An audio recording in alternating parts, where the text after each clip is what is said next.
So as we close off the books, end of March 2018, Andrew puts together those final accounts which will be audited later this year, and his responsibility is to come and report to the church about what the finances have been like the last financial year and a forecast for what's coming up. But we've invited you today to not just give the report, but you're our in-life person today, because God's been at work also in your life around the area of being blessed and blessing others in the currency of money. And so I've got a few questions for Andrew, because I think that he's got a story that we need to listen up to and lean into, because some of the lessons that Andrew's learning in his life and in his role here, I think are probably relevant to most of our lives. And so good to have you here, and it's really good to have you on the team.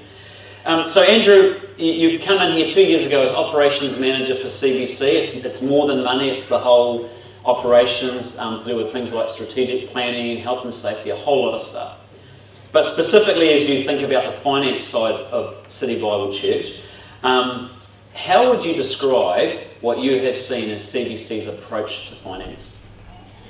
Yeah, there's two words that come to mind, and the first one is trusting, and the second one is complex.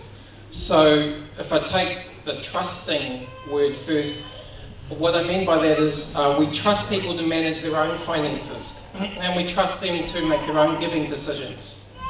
So for example, no one tells me what to give to the church. No one is looking over my shoulder saying, oh, you haven't given enough, or you've missed a payment or something. So actually I really like that.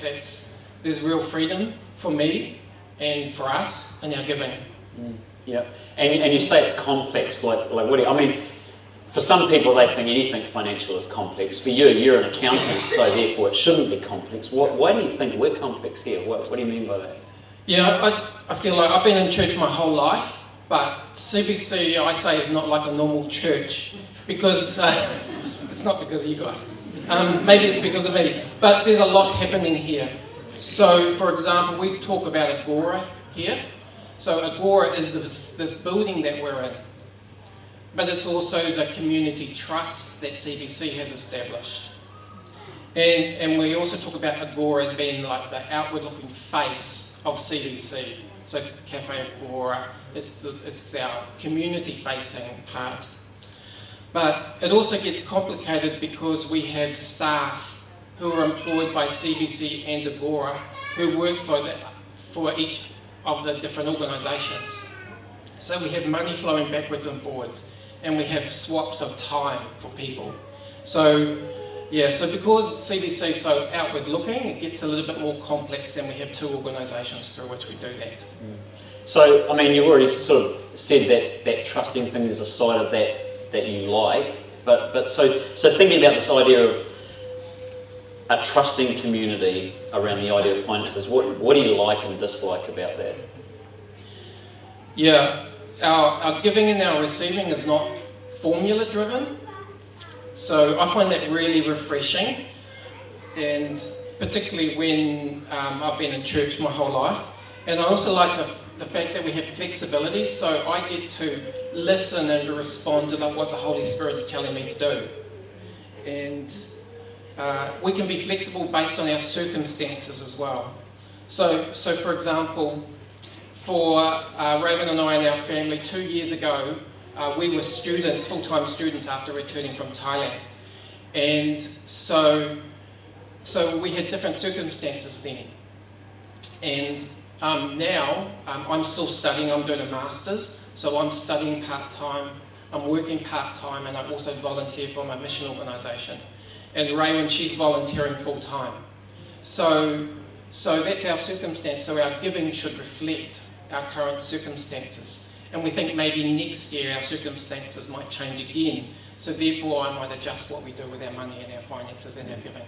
So that's where you were talking to me the other day about that for you it's not just, even the financial piece is not necessarily always a dollar piece, because there's a value you attach in a sense to all this volunteer work you're doing. And so in the past and in your employment, like way back, that would reflect proportionately with your financial giving, whereas at the moment with all this part-time plus volunteer work, some of your giving is actually quantified by hours, really, in a sense of your part-time volunteer work that you're each doing. Yeah, I think it has to be because you're not always in, some of us find that we're not in full-time employment or we're in between things, but I don't think that stops God working in us and through us and us responding to what He's doing.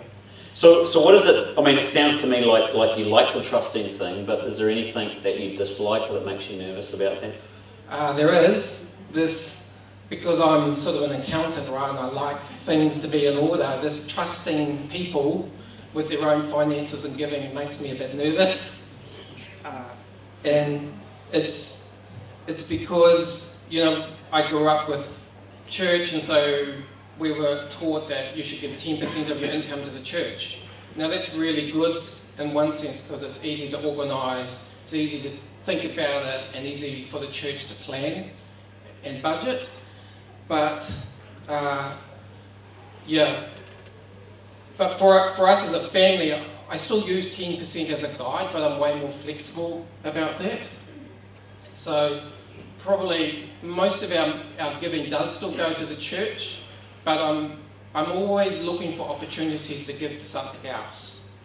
So, for example, I don't think we're big givers at all. We're no more or less than anyone else, but because I'm looking for opportunities, I always have a little bit aside. So in the last couple of years, we've supported a young couple from Brazil who have been working in East Timor. We've given some money to someone who had some major car repairs.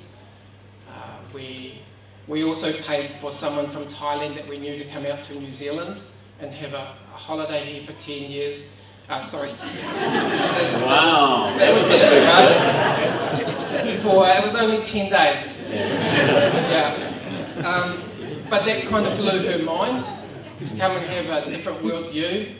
And so we chose to invest in people, I guess, in our giving to God.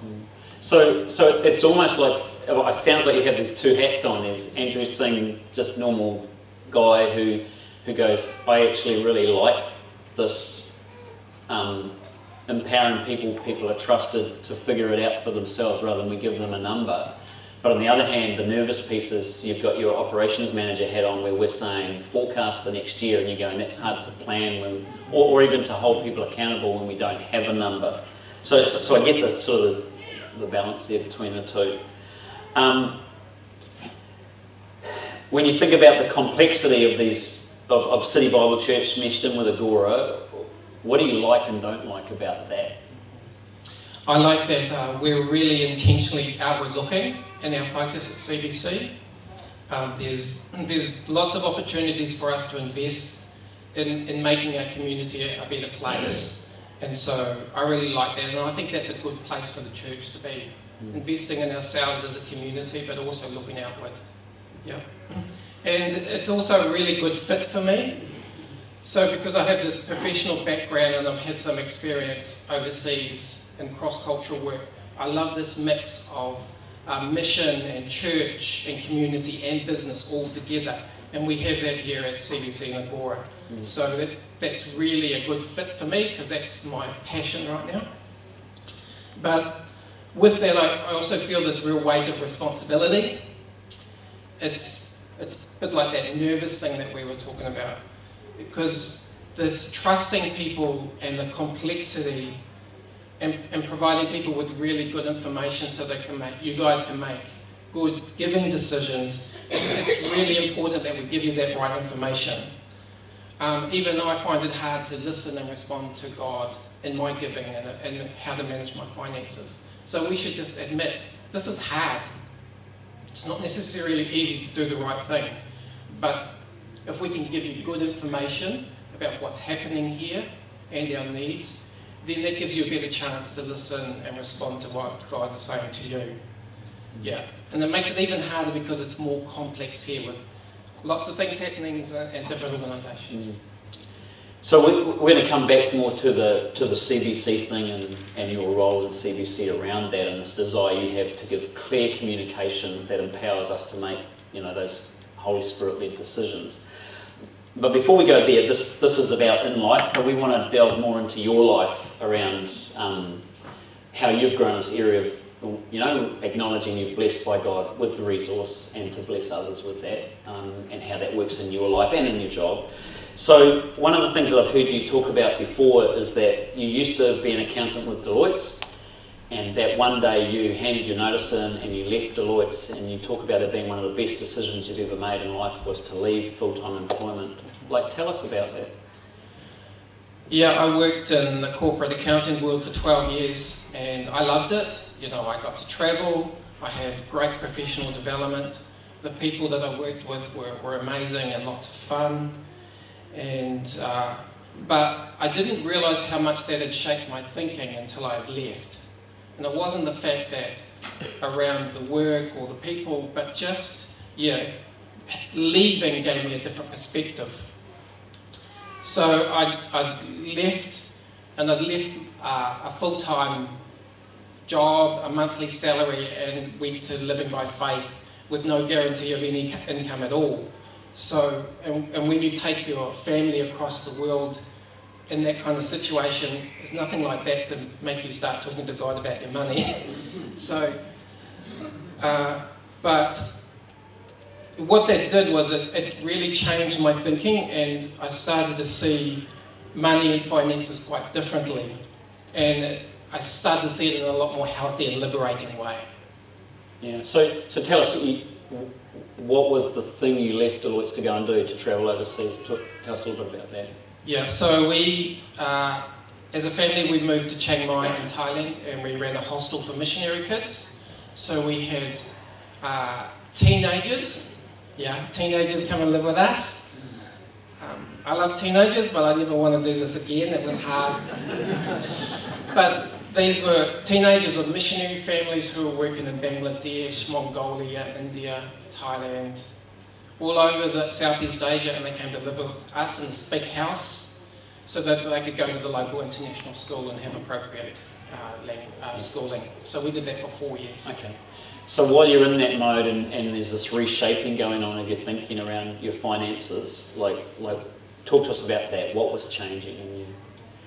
Yeah, before I relied on my job for my finances, but I had to shift that thinking and start to see God as my source. It's steps of faith and moving out of the uncomfortable. Moving out of the comfortable helps you to see things differently, and that's what happened for me. I've also learned that it's God that provides for me. So whether I'm in paid employment or I'm in part-time work or I'm volunteering, actually God can meet me in those moments. He can meet me where I'm at. It can feel pretty uncomfortable.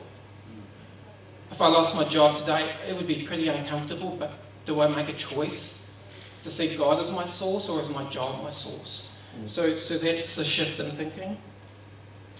Yeah, and that's why I say, because I had a shift in thinking, that's the best thing I ever did when I left that job. Yeah, and I think what I find interesting with your story is it's not just a case of, I worked in this full-time employment with a salary, and then I shifted to a faith work where you depend on God, and then you speak from that point of view. But you've even in this last few years had such a mix of different circumstances, from being students to being part-time to being a blend of part-time volunteer and student. And it's almost like the things you learned in Thailand are transferable into any of the environments, whether you're back on a full-time salary or part-time mixed with volunteer. So, yeah.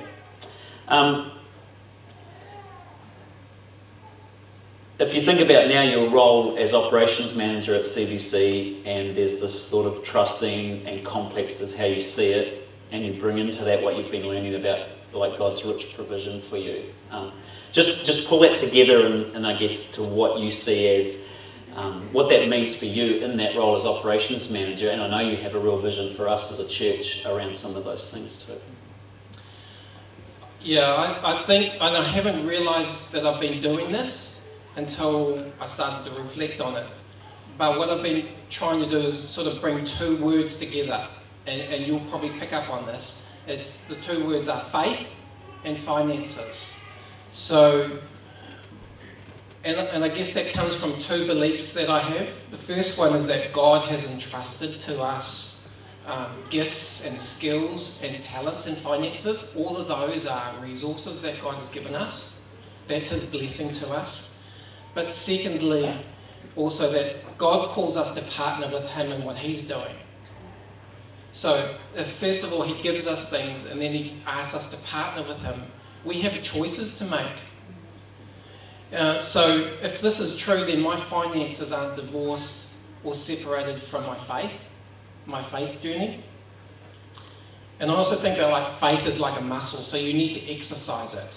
Sometimes you need to step into that uncomfortable part and go, because otherwise we just stay safe.